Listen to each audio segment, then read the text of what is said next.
कोई मुज़ाकरात किसी किस्म के नहीं है। देखिए, आपके ऊपर केस है 190 मिलियन पाउंड का, आप पे 9 मई के केसेस हैं, अदालतों में ये केसेस हैं, उस पे क्या बातचीत करनी है? क्या एनआरओ मांग रहे हैं? क्या डील मांग रहे हैं? क्या डील दी जा सकती है? क्या एनआरओ किया जा सकता है? तमाम तर केसेस अदालतों के अंदर, अदालतों से रुजू करें। तो इसकी तो कतई इजाज़त नहीं है।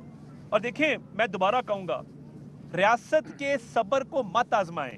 आप जो चाहते हैं ना कि स्ट्रेट फायरिंग करके ये बीबीआई खून लेने, ये बीबीआई लाशें लेने, अब इसीलिए कह रही है अली अमीन तुम लीड करो, मैं पीछे आ रही हूं। मैं उनको दावत देता हूं ना, आप फ्रंट पे आए, हिम्मत करें कि आप बैठ के इतना पार्टी के मामलात को चलाती हैं, आप आगे आए, फ्रंट से लीड करें। आए, हम डी चौक में खड़े हैं और कंटेनर के पीछे नहीं खड़े हैं, हम कंटेनर के आगे खड़े हैं। और इंटीरियर मिनिस्टर ने लीड फ्रॉम द फ्रंट किया है। और एक जो बार बार बात हो रही है ना, बड़ा आसान है, गोली चलाना सबसे आसान काम है, एक छट्टा मारे तो यहाँ पे सफाया हो जाए। मगर ये रियासत पाकिस्तान है, हम तशद्दुद का जवाब बिल्कुल दे रहे हैं और सख्ती से दे रहे हैं, मगर कोई इस सब्र को आजमाए ना। हम इनको लाशें नहीं देना चाहते, ना देंगे।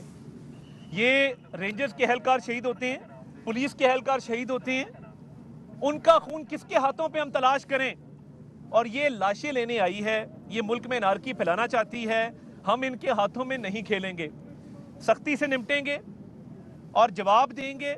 किसी को यहाँ पे चढ़ाई की इजाज़त नहीं देंगे। आए आगे, हम तैयार बैठे हैं। मगर अगर कोई ये समझे कि रियासत की कोई कमज़ोरी है, तो हमारी कोई कमज़ोरी नहीं।